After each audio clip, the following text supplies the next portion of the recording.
இல்லை சார், எல்லாரும் உதாரணம் சொல்றது இப்போ 2016 மக்கள் நல கூட்டணி வந்துச்சு. அந்த மக்கள் நல கூட்டணி உருவானது ஆளுங்கட்சிக்கு சப்போர்ட்டா போச்சு, எதிர்கட்சியா இருக்கு அவங்களுடைய ஓட்டை வந்து எடுத்தாங்க.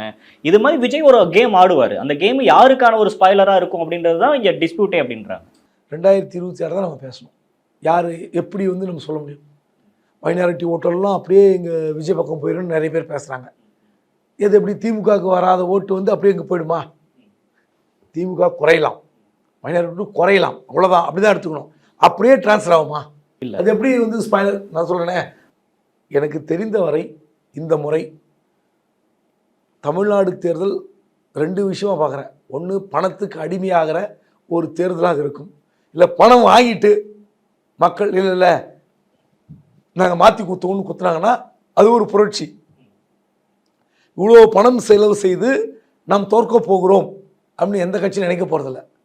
இது 2009 நாடாளுமன்ற தேர்தல் பார்த்தோம், 2014 பார்த்தோம், 2019 பார்த்தோம், 2024 பார்த்தோம். நாடாளுமன்ற தேர்தலில் எப்படி ஆளுங்கட்சியாக இருந்த அதிமுக பணம் கொடுத்தது, திமுக பணமே கொடுக்கல. ஏன் அதிமுக தோற்றது 2019?